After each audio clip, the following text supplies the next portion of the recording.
Então. Vamos lá então, gente. Vamos finalizar essa apostila, esse rolê todo que a gente deu aí, né? Durante este ano. Como eu disse, eu deixei o mais chato por último, tá? Então vai Então ser pode até acabar mais cedo. vai ser até bom eu terminar mais cedo, exatamente. Vai ser até bom eu terminar mais cedo, porque é chato e é um negócio que não cai tanto, tá, gente? Assim, nos vestibulares, geralmente é o que menos cai mesmo, porque ninguém suporta. É, é coisa de povo de exatas, isso aqui. Não gosto. Mas vamos lá. A gente vai duas aulas hoje, né? Dois momentos ali da apostila. A primeira delas é o Círculo de Viena, ou os neopositivistas. Como vocês podem ver pela cara destes senhores que fizeram parte do Círculo de Viena, já dá para ver que não é legal o bagulho, né? Não é um negócio divertido, porque você olha para a cara desse povo, você fala, nossa, imagina esse povo dando aula. Eu ia querer morrer. Mas vamos lá. O que acontece? A gente tem, durante muito tempo, um tipo de lógica chamada de lógica simbólica, certo? A gente tem a lógica argumentativa, que eu tentei explicar para vocês aquele dia e eu paguei o maior mico da face da Terra, que Sócrates é homem, todo homem imortal, portanto, Sócrates, né, é homem.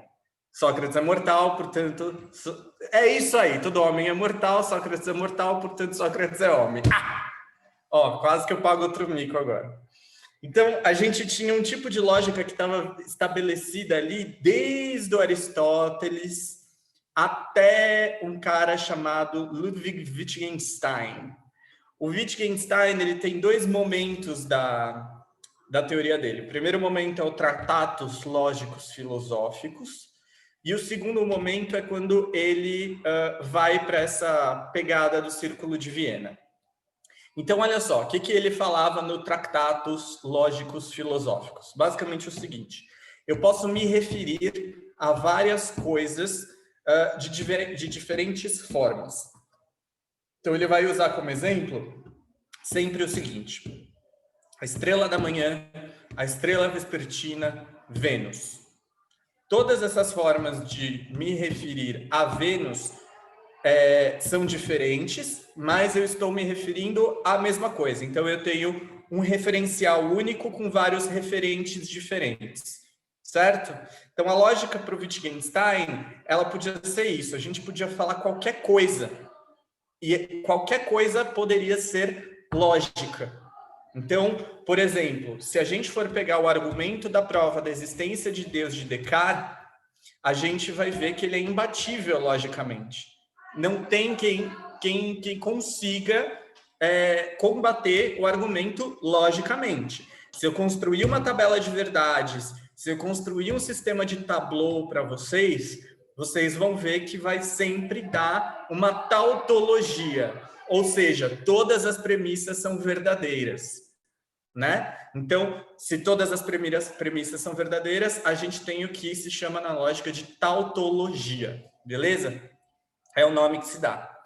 O Círculo de Viena, ele vai repensar essa forma da lógica. Então, a gente vai ter algumas diferenças aí que eles vão começar dizendo entre proposições analíticas e proposições sintéticas. Vamos ver o que são cada uma dessas duas. A gente já viu esses termos antes no Kant, lembra? Juízo sintético e juízo analítico. Então, vamos ver as proposições analíticas. Primeira proposição analítica. Aliás, o que é uma proposição analítica? São proposições lógicas e estruturantes do pensamento. Não necessariamente precisam condizer com a realidade. Então, é isso. Eu posso falar qualquer coisa na lógica. Eu posso falar, por exemplo, que se um cavalo tem quatro patas. Existe um cavalo de quatro patas com asas.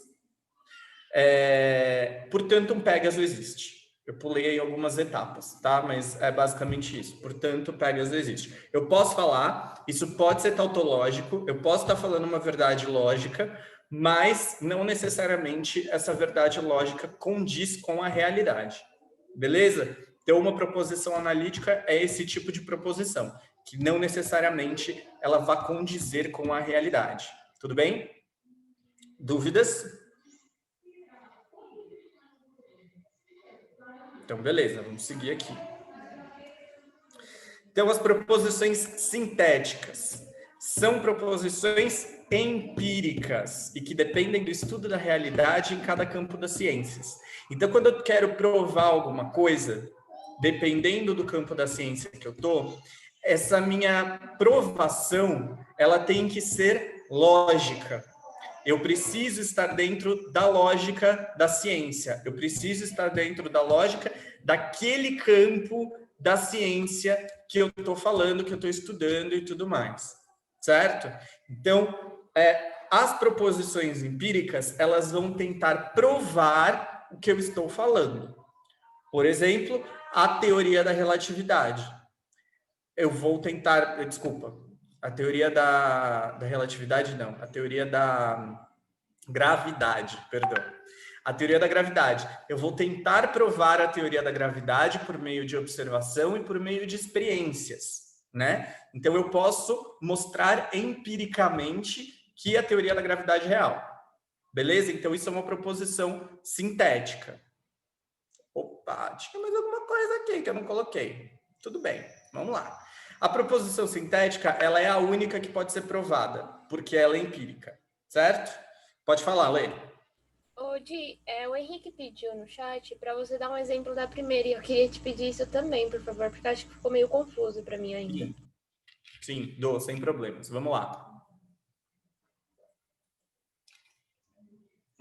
Agora vamos lá. Isso, David, bebe chazinho. Vamos pensar na proposição analítica, então. Lê e Henrique. Todos os cavalos são quadrúpedes. As asas permitem que um cavalo... Não, as asas permitem que um ser voe. Existe um cavalo que é quadrúpede e tem asas. Portanto, existe um cavalo que voa. O nome deste cavalo é Pégaso. Fechou. Isso é uma proposição analítica. Vocês percebem que tem uma concatenação lógica que independe da realidade. Então, eu tenho algo que independa da realidade. Unicórnio. Boa, Lê. Um unicórnio, um quadrúpede com chifre. A gente tem várias possibilidades de quadrúpedes com chifre. Um quadrúpede da família dos cavalos com chifre. Um unicórnio. Portanto, eu estou dando uma... Nossa, o David pegou pesado agora. Pegou pesado, hein, Mamotinho? Letícia, eu te dou o direito de resposta. Mas é isso. Deu para entender? Eu posso provar logicamente, eu posso fazer um argumento lógico que vá dar uma tautologia, vá dar uma verdade completa, mas não necessariamente isso condiz com a realidade. Henrique, Lê, deu para entender? Professor, eu não consigo levantar a mão. Teorias da conspiração também se encaixam nisso? Nossa, foi longe, hein, bonitão? Essa é uma pergunta que quando a pessoa está preparando a aula, ela não pensa que vai aparecer. Deixa eu pensar. Só um momento. Uma teoria da conspiração. Eu não posso provar empiricamente. Pensando por esse lado, sim. Dá para você falar que é uma proposição analítica. Então, quando alguém chegar aqui e falar para vocês que a China criou o coronavírus para espalhar para o mundo, vocês podem virar e falar assim, isso é uma proposição analítica.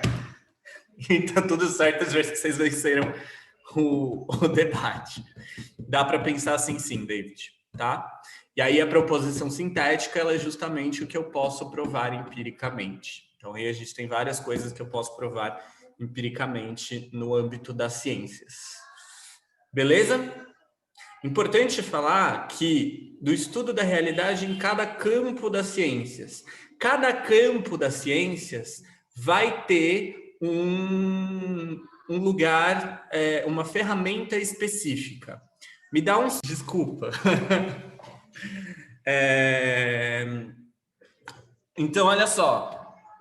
Essas proposições sintéticas, elas podem, então, ser provadas. E cada campo da ciência vai ter uma ferramenta específica que vai ajudar a provar o que você quer provar, seja lá o que for, tá? A hipótese que você quer provar verdadeira. Vocês parem de zoar no chat e prestem atenção em mim. Eu vou tirar o poder, David. Não, parei. Vou dar o poder para Letícia. Aí pegou pesado pro David, hein, professor? Olha. Então vamos lá.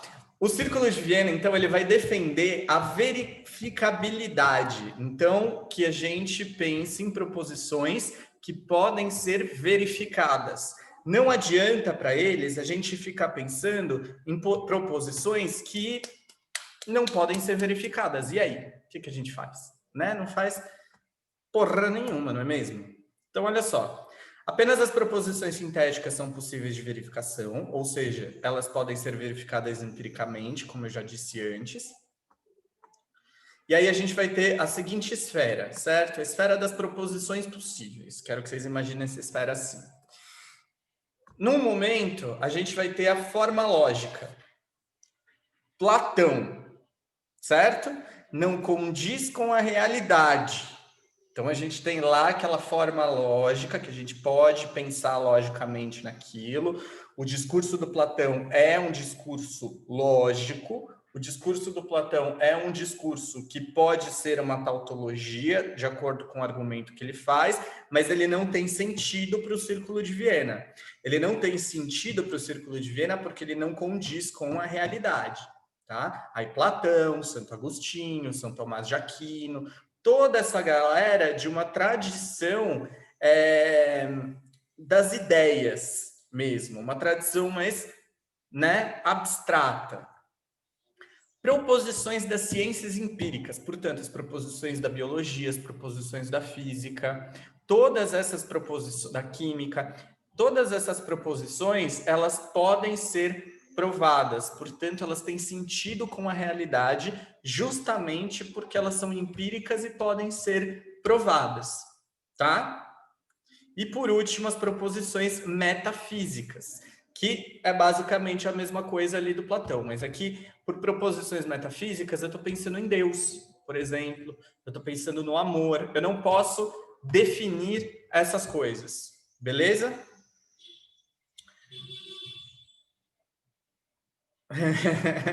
Pode ler, do plantão, né? Eu vou dar na sua cara, plantão. Desculpa, foi o corretor. Vocês sabem que quando eu estava dando aula, gente, aqui nessa escola principalmente,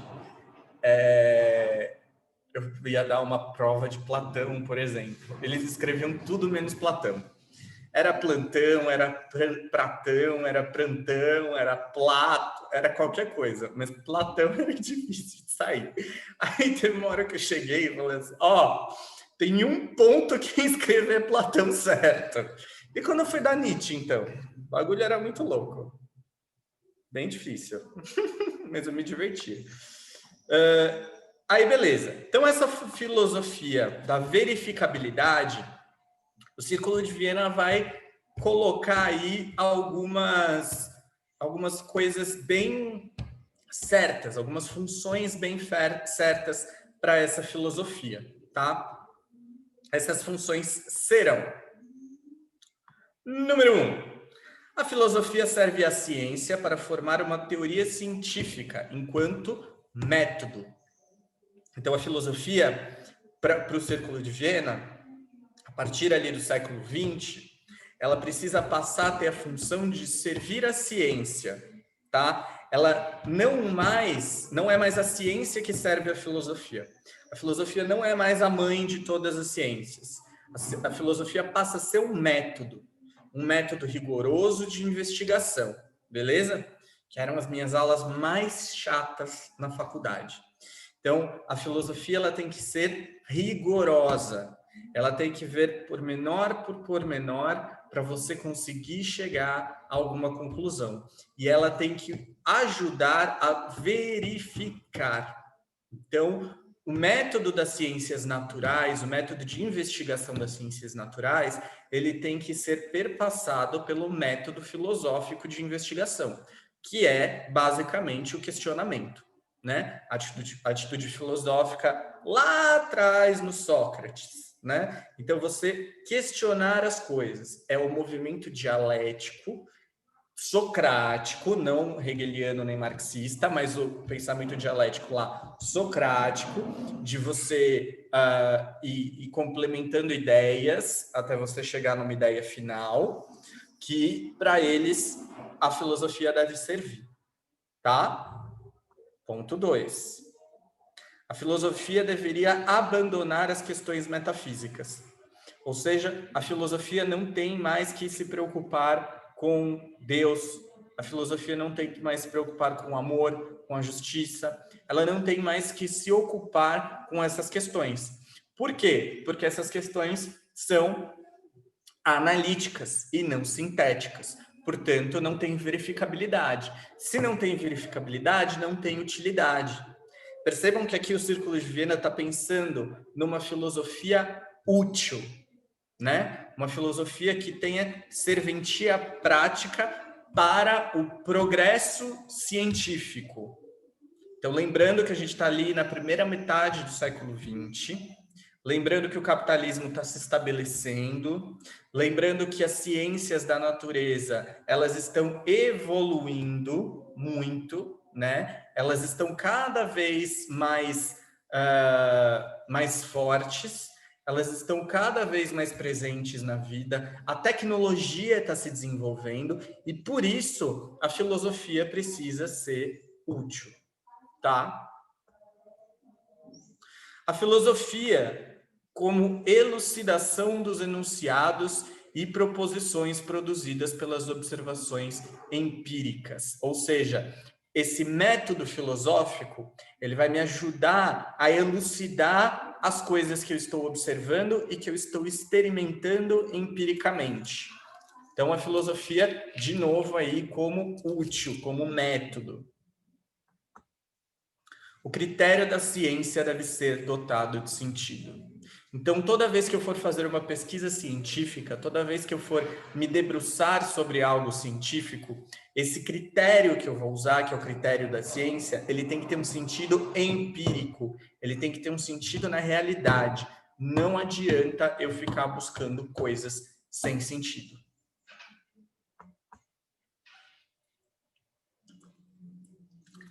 Todo conhecimento científico é oriundo da experiência e do caráter lógico-analítico do pensamento. Então, vamos lá. Todo conhecimento científico, ele vem da experiência, do que a gente consegue pegar na experiência e de como a nossa razão lógica consegue analisá-lo e processá-lo enquanto conceito, enquanto conhecimento. Certo? Por isso esse caráter lógico-analítico, né? Porque não é que uma proposição ela é sintética, beleza, eu consigo prová-la, né? Mas a gente formulou ela na nossa cabeça antes. Então, em algum momento, ela foi analítica. Tudo bem? Alguma dúvida até aqui? Professor, Fala, né? naquele lado da elucidação, seria uma coisa mais estética? Não. Seria a filosofia como um método de te ajudar a entender melhor aquele fenômeno específico que você está tentando descobrir, né? Então, quando você para e pensa que todo grande físico, todo grande químico, na verdade, mais todo grande físico e todo grande matemático, né? Ele tem uma formação filosófica, nem que seja uma formação filosófica básica, né? ele consegue ter o pensamento filosófico, né? E a partir do momento que ele tem o pensamento filosófico, o processo de elucidação daquele experimento, daquela descoberta e tudo mais, o processo dele desvelar e entender aquilo se torna mais simples, porque ele está usando a filosofia como método, né? Então, se vocês forem para física, para engenharia, para esses cursos mais científicos, vocês vão ter filosofia. Vocês vão ter filosofia da ciência. E é esse tipo de filosofia como método, né? Método investigativo, método questionador e tudo mais, que é o que vai levar o processo da descoberta científica. Tudo bem?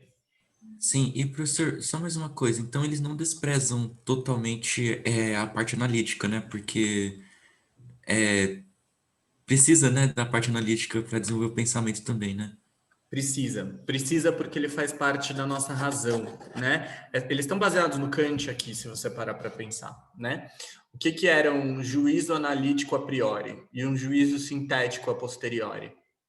O juízo analítico a priori é aquilo que já está na minha razão, né? O juízo sintético a priori é aquilo que eu consigo adquirir, apreender com a experiência.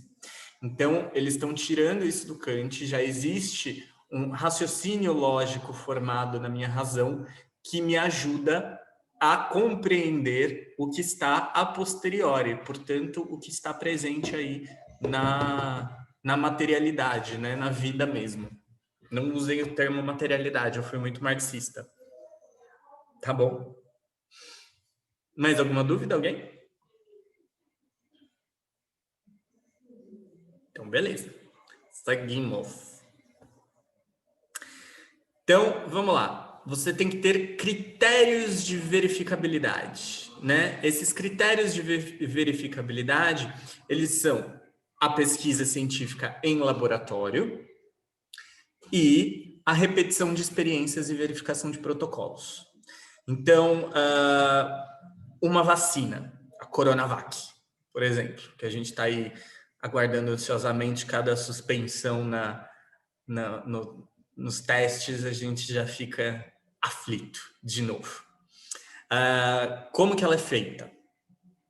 Primeiro você tem uma pesquisa científica feita em laboratório com o vírus da Covid-19, depois você tem uma série de experiências de verificação para ver se a vacina realmente é eficaz, né?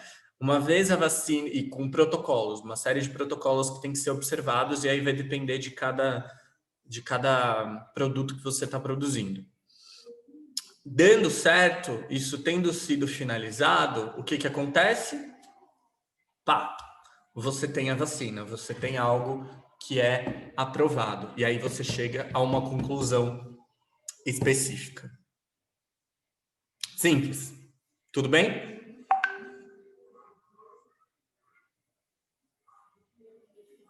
Tudo bem, então. Seguimos. Então, beleza. Círculo de Viena foi. Querem que eu volte em alguma coisa do Círculo de Viena? Ô professor, esse movimento, não sei se eu posso chamar assim, tinha um caráter meio racista que nem os positivistas mesmo, com o Auguste Comte, ou não, é bem diferente nesse Não, momento? porque eles não estavam preocupados com a política, David. Eles não tavam, eles estavam preocupados com a lógica. Então, quando a gente está falando do Círculo de Viena, ele não é ele não tem esse viés ético, político. Ele tem um viés puramente científico e lógico. Ele é analítico. Analítico não, ele é técnico, quase. Tá? Então, não necessariamente. Eles são chamados de neopositivistas por causa dessa frieza no uso da ciência. Lembra lá que o Comte ele dizia que a gente tinha que usar a sociologia como uma ciência social, assim como eram as ciências da natureza. O mesmo método de investigação das ciências da natureza tinha que ser usado para ciências sociais. É isso que eles estão propondo, que a filosofia ela sirva como isso mesmo, como esse processo de produção científica, de indagação, de questionamento, como um método. Tudo bem? Então, eles não vão se preocupar, por exemplo, com a questão de raça, tá? Não é uma coisa que aparece neles. Beleza. Valeu, professor. Imagina, diferente do Comte, que se preocupava com isso justamente porque era uma ciência social, né? Então, racistinha. Vamos lá. Karl Popper e Thomas Kuhn. Quem aí já ouviu falar desses senhores? Acho que a Isa já deve ter ouvido falar de algum deles. Já, Isa? Só assim, en passant. Uhum. Nada. O Popper e o Thomas Kuhn, eles são os grandes filósofos da ciência do século XX, né? E aí eles são bem famosos nas ciências da natureza, principalmente. Então, na física, na matemática, na química, na biologia, já falei química, né? Em tudo isso, né? Então, eles são bastante estudados nesses rolês aí. Vamos começar pelo Popper. O Popper, ele foi um filósofo austro-britânico, então ele nasceu na Áustria e se radicou na Grã-Bretanha, né, na Inglaterra. Ele foi o maior filósofo da ciência do século XX e ele é contra o método indutivista, certo? 1902 e 1994. Olha só, eu já era uma criancinha de 3 aninhos quando o Popper morreu. Olha que incrível. Olha esse olhar de galã, esse olhar 43 do Popper, né? Aquele assim, de ladinho, já saindo, indo embora. Louco por você. Tesão. Grande Paulo Ricardo. Então vamos lá. O Popper. Vamos entender um pouco o pensamento do Popper, da ciência, né? E como ele vai falar contra o Círculo de Viena. Veja, o Círculo de Viena acreditava que toda a ciência, né, toda teoria parte da observação, tudo bem? Mas nenhuma observação é pura. Tá. Então pensa só. Se o Círculo de Viena está dizendo que a gente precisa observar porque você precisa ter o caráter de verificabilidade na ciência, beleza, até aí tudo bem. Mas para você tentar provar alguma coisa, você tem que entender que a sua observação não é pura. Por uma observação não pura, o que ele quer dizer? Que toda teoria já pressupõe uma teoria anterior. Então, quando a gente olha para uma garrafa de água e a gente quer provar que essa garrafa de água é feita de plástico, a gente já pressupõe o plástico. Então, a gente já tem uma outra teoria anterior a isso. A gente já pressupõe de onde vem o plástico. A gente já pressupõe qual é o fundamento. Enfim, o Popper vai dizer que não existe uma observação pura, né? Não existe no mundo algo que não tenha sido já observado, que já não tenha uma teoria anterior tomada ali.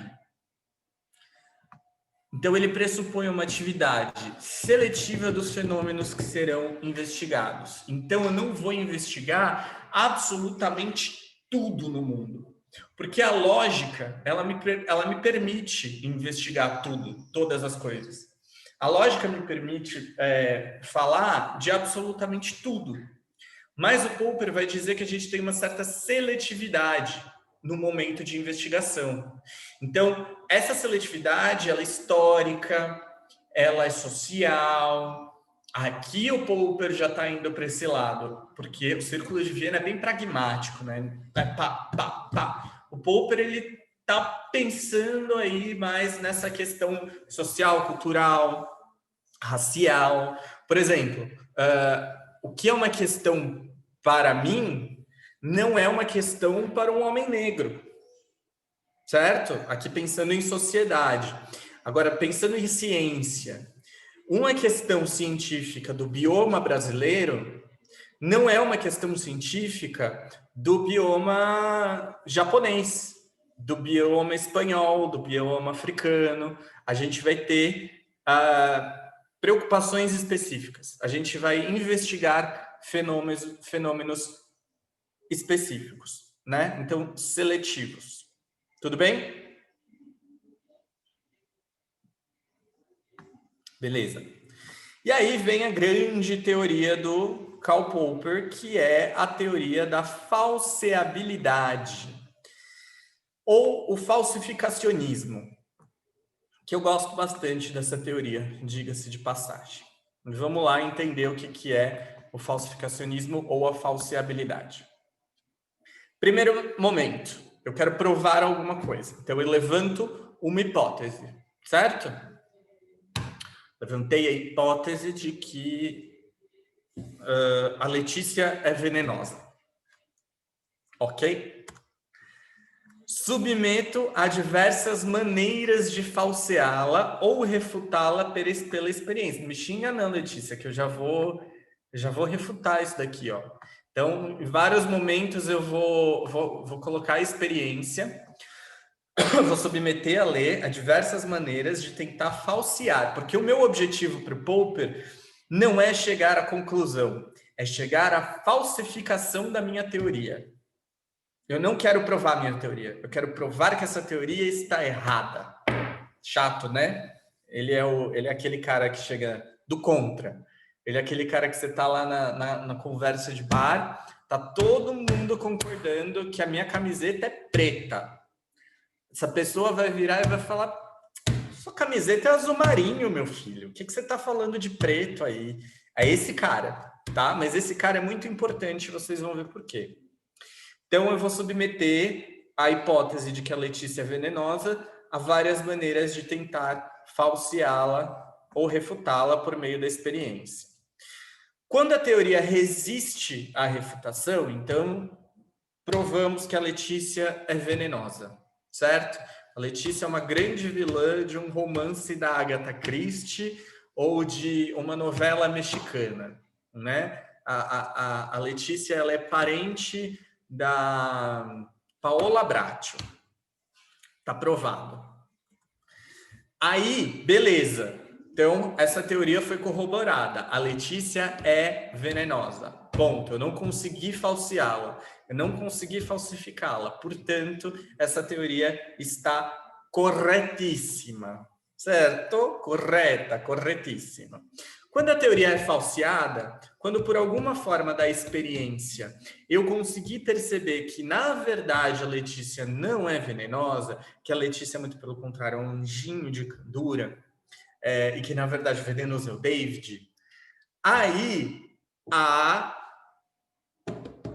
teoria foi falseada. Se a teoria foi falseada, para o Popper, isso é um avanço para a ciência. Porque a partir dessa teoria falseada, eu posso começar uma nova investigação. Porque no meio desse processo me surge uma nova hipótese. Fala, Lelê. Então, de certa forma, eu começo a minha hipótese com um pensamento contrário do que eu de fato acredito. Pensamento contra... Pera, repete, desculpa. Tipo, eu tenho uma ideia... Hã? Eu acordei muito cedo. Eu tenho uma ideia X, por exemplo. Eu quero provar que essa minha ideia é correta. Porém, eu não vou começar argumentando sobre o quanto eu acho ela correta. E sim, vou começar com um pensamento contrário a ela. O porquê ela não é errada. Entendeu? Isso. Você vai submeter o seu pensamento, a sua própria hipótese, a um processo de falsificação. Né? Quanto mais falseável a sua hipótese, melhor ela é para a ciência. Então, quanto mais difícil a hipótese for de ser falseada e mesmo assim você conseguir falseá-la, isso quer dizer que ela é uma boa hipótese, mas que ela é falsa e que eu vou ter um processo de progresso da ciência. Esse processo de progresso da ciência, ele vai me levar a uma nova hipótese. Então, agora eu refutei que a Letícia é venenosa. Me aparece a hipótese de que, na verdade, o venenoso é o David. Então, eu vou submeter de novo essa hipótese para que eu possa falsear ou corroborar que o David é venenoso. Beleza, o David não é venenoso. Então, agora o André é venenoso. E a gente vai fazer esse processo todo de novo. Estou vendo que eu estou pegando em várias feridas aqui hoje. Tudo bem? Tudo, Di. Obrigada. Imagina, Lê. O senhor, vocês são tudo falciane. Então, Popper, falseabilidade, beleza? Popper é o falsificacionismo. Lembrem-se sempre, Popper, falso. Vocês vão se lembrar, Popper, Letícia, falso. Pum, matou, beleza? Thomas Kuhn. O Thomas Kuhn é estadunidense, né, norte-americano, 1922 a 1996. Agora eu já tinha cinco aninhos, eu já era um fofinho. Gente, me explica por que o David é sobrinho de todo mundo? Porque ele chama Porque ele fica chamando eu e a Letícia de tio. Você e a Letícia. Então É. é o tio e a tia. É o Exato. tio Dé e a tia Lê.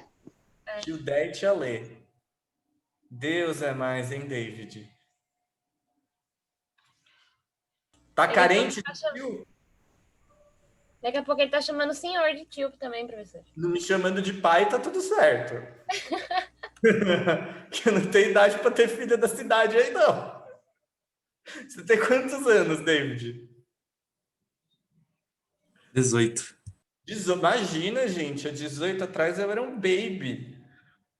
Um baby, eu não tenho nem 30 ainda, não sei fazer conta, mas eu era um baby, que absurdo. Então, olha só. Ele era estadunidense, ele era filósofo e físico. Ele terminou a carreira dele sendo professor do MIT, do Massachusetts Institute of Technology. Massachusetts Institute of Technology. Que inglês, né? Bonito. E ele acreditava em revoluções científicas, certo? Toda a teoria... essa é... Gente, I'm a British man, punctual. I like tea, not coffee. Mentira, eu gosto de café. Então, a teoria dele ela vai ser desenvolvida para que a gente possa alcançar uma revolução na ciência. Portanto, uma revolução científica. Tudo bem? Então, vamos lá.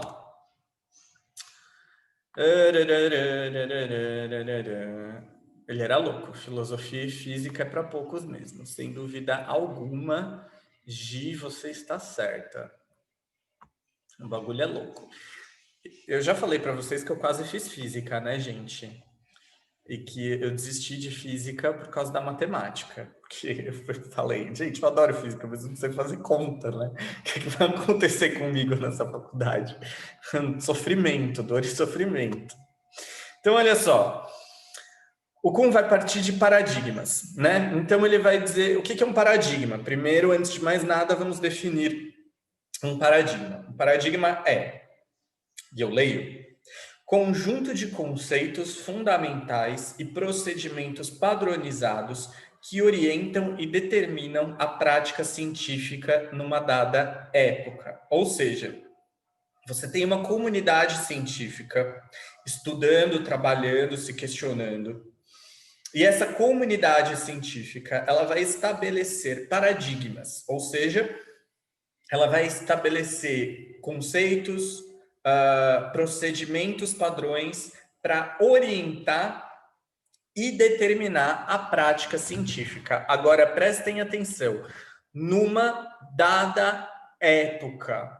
Portanto, você tem esses padrões sendo estabelecidos de acordo com a história, de acordo com a época, certo?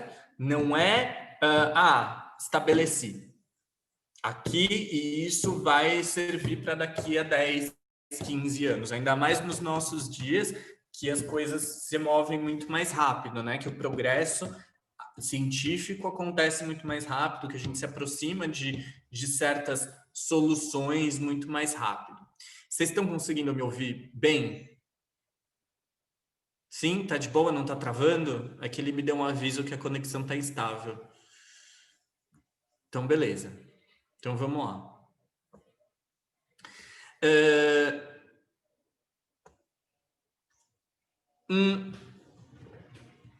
É uma aproximação com a sociologia no sentido de levar em conta a sociedade, sim.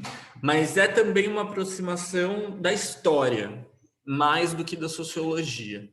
Claro que uma está inclusa na outra, né? Elas não se separam. É indissociável. Mas, sim, dá para dizer que sim. Se você está pensando num caráter social aí, né? Se você está pensando numa teoria que ela condiz com a sociedade, com a cultura daquele momento, sim, senhor. Tá? Então, é uma visão de mundo que é assumida pela comunidade científica, como eu disse, num certo período histórico e que possibilita o levantamento de questões para que o progresso possa ocorrer. Então, eu vou levantar certas questões no meu tempo histórico, que são interessantes para o meu tempo histórico. No começo do Hermenêutica do Sujeito do Foucault, o Foucault vai colocar essa questão aí também, mais ou menos parecida com Thomas Kuhn, no sentido de que o filósofo ele tem a função de diagnosticar a realidade.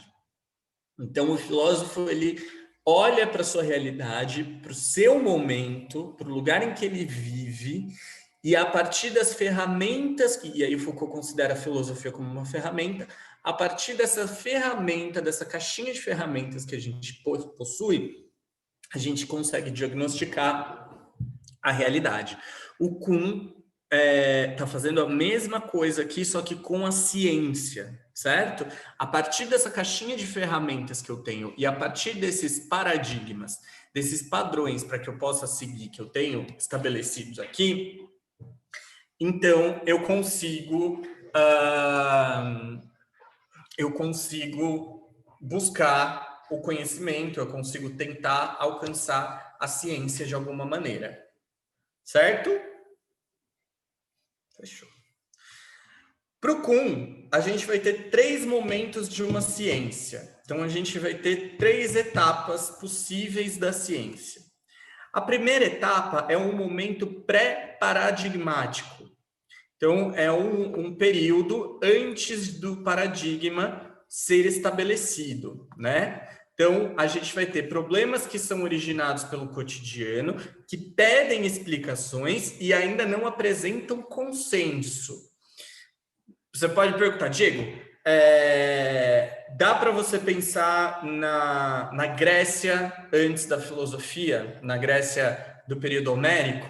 Não, porque existe um consenso.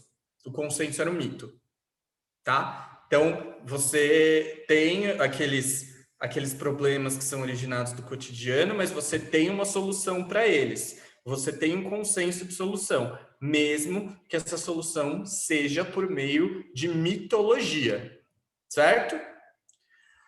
Segundo momento, a ciência normal, ou seja, é aquele momento que o consenso é alcançado para que o trabalho científico possa se desenvolver com base no paradigma.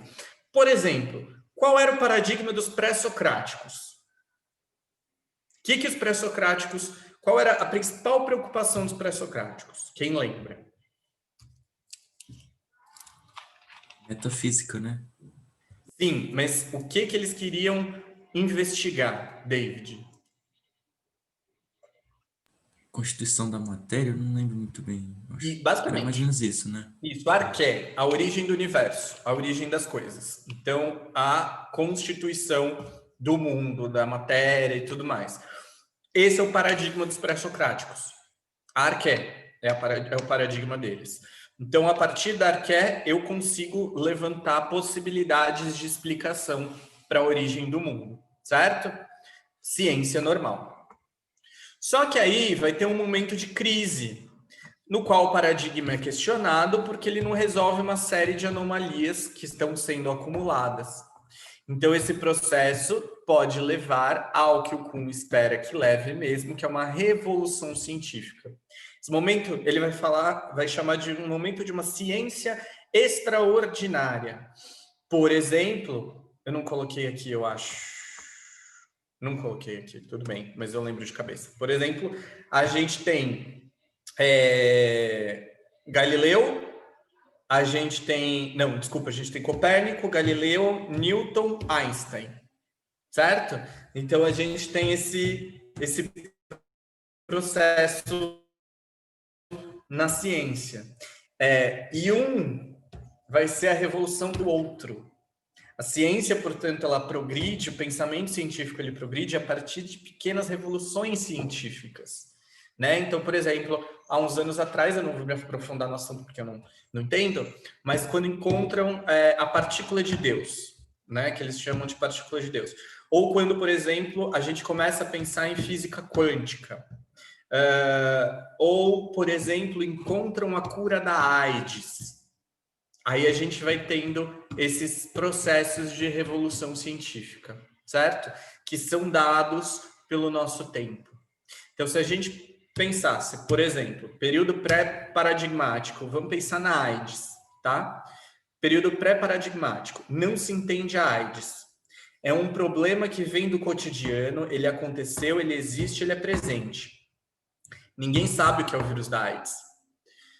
Depois de um tempo, estabelece-se o paradigma. Beleza, é a síndrome da imunodeficiência adquirida, né? Então, a gente já sabe o que é a AIDS. Beleza, a partir daí, eu consigo começar a levantar questões, a levantar problemas, a levantar soluções. Terceiro momento, que é o momento da ciência extraordinária, revolução científica, eu encontrei a cura da AIDS, né? A gente tem uma pré-revolução científica acontecendo, que é o PrEP, né? Que é tratamento de pré-exposição e profilaxia, que é tipo uma pílula do dia seguinte que você toma e você não desenvolve o vírus, caso você tenha contato com ele. Mas não é a cura, porque quem tem o vírus não some tomando PrEP, né? Ele não fica indetectável, ele não acaba e tudo mais. Então, é esse processo. Deu para entender? Professor, Fala. eu estava pensando no exemplo atual mesmo, por exemplo, o coronavírus. Em que fase a gente estaria? Porque, por exemplo, não tem um consenso, porque tem movimentos anti-vacinas e tal. Só que, ao mesmo tempo, tá chegando perto de desenvolver uma vacina. E, tipo, isso não seria a revolução científica? Mas não passou nessas etapas, Não entende? passou. Esse é um problema da nossa realidade, percebe? O Kuhn, ele está pensando nisso ali no século XX. A gente está no século XXI e as coisas, como eu disse, elas são muito mais rápidas. Então, o coronavírus apareceu em novembro na China. Estamos em novembro no Brasil. Já tem uma série de vacinas possíveis. Em um ano isso aconteceu. Foi o período de um ano. Na época do Kuhn, isso demorava mais tempo, né? Eu quero que vocês pensem, eu vou usar de novo a AIDS como exemplo. A AIDS está fazendo 40 anos e a gente não tem a cura. Então, as coisas, elas diferem, né? E aí, por que o coronavírus foi tão rápido? Porque é uma questão de vida ou morte para a maior parte da população, por isso uma pandemia. A AIDS foi uma pandemia? Sim, mas a AIDS você não pega pelo ar. A AIDS você tem como prevenir muito mais fácil do que como você prevenir o coronavírus, né? Você tem que estar muito exposto para pegar a AIDS. Para o coronavírus você não precisa estar tão exposto assim. Então, são momentos históricos diferentes, são possibilidades diferentes que aparecem. Que pulou o processo, a comunidade científica, aí representada pela OMS, ela tem um consenso. ela chegou no consenso do que é o coronavírus, né? Então, a partir daí, as pesquisas se desenvolvem para a ciência, para a vacina do coronavírus. Então, existe um consenso, ele não pulou. É que a gente tem muitos canais possíveis de informação hoje, e aí a gente tem muitas pessoas, essa galera que é anti-vacina, esse movimento anti-vacina, ele acaba ficando mais forte, mas por conta disso. Mas a comunidade científica chegou a um consenso. Um ou outro não chegou a consenso, porque você tem um órgão que representa a comunidade científica. Esse órgão que representa a comunidade científica nesse momento tem um consenso do que é o coronavírus. Mas então não teria como categorizar, tipo, especificamente qual momento a gente está nesse momento, né? O contexto global, assim, Não, através desses 3 tópicos, né? porque assim, tem muitas vacinas, né? A gente não tem a validade de 100% de nenhuma delas. A gente tem a proximidade de algumas delas, mas 100% de eficácia a gente não tem. Então, não chega a ser uma revolução, né? Pensando com o Kuhn, não chega a ser uma revolução. A gente poderia chegar à revolução, mas não chegamos. Certo? Tudo bem? Então, beleza. Alguma dúvida? Professor, perdão, rapidão, a última coisa. Mas, tipo, isso constitui como se fosse a dialética, né? Tipo, tese, antítese, nunca tem um fim, né? Ou, tipo, tem um fim definido. Se você achar a cura para o coronavírus, tem um fim definido. Se você achar a cura para a AIDS, tem um fim definido. Não, mas, tipo, por exemplo, fim definido em que... É que é fragmentado, né? Não é, tipo, um negócio universal, né? Como assim, David? Putz, é que, por exemplo, na dialética, eu não lembro muito bem, mas, tipo, tinha um momento que você alcançava, o momento da história que você alcançava a estabilidade e tal, e era, tipo, universal, sabe? Não era, tipo, Sim. isso. É diferente aqui, né? Tipo, aqui é para coisas específicas, né? Para o Hegel, você chega no espírito absoluto, né? Chega um momento que você chega no espírito absoluto, você tem conhecimento do espírito absoluto. Aqui, nesse momento, não. Como é científico, e lembrando que é social, que é histórico, que tem um paradigma específico, ele não pode ser universal, tá? A ciência, ela aparece aqui nesses filósofos muito diferente do que a gente pensa, que quando a gente pensa que a ciência traz uma verdade absoluta para a gente, não. A ciência traz questionamentos, proposições e hipóteses. A ciência não traz uma verdade absoluta, né? Então, a ciência ela tem que ser constantemente questionada, de acordo com as coisas, com as ferramentas que a gente tem naquele momento histórico. Certo? Beleza? Beleza. Valeu, professor.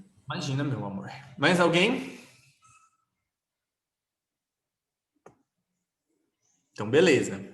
Ó, semana que vem a gente vai dar uma descansadinha, né? Muito bom, é para descansar, pessoal. Descansem, meus amores. Descansem um pouquinho. E aí, na outra semana, a gente volta com a revisão, né? O que eu tô pensando para essa revisão? Ver se vocês concordam.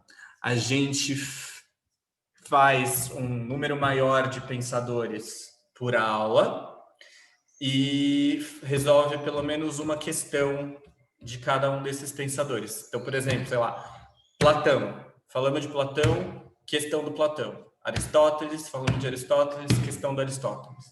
Pode ser assim? Eu vou construir um cronograma, então, para a gente, e aí eu falo para vocês quando a gente voltar. Tá bom? Sim. Fechou, então, gente. Bom descanso para vocês. Quem for votar, vote com consciência. Pensem bem antes de votar. E lembrem-se que é importante. Tá? Não vou falar para vocês em quem eu vou votar, para não... né? Mas, enfim. Quem me seguir nas redes sociais vai saber em quem eu vou votar. Tchau, gente. Beijo. Obrigado. Eu te Tchau, agradeço. professor. Brigadão, hein? Bom final Valeu. de semana. Vocês também.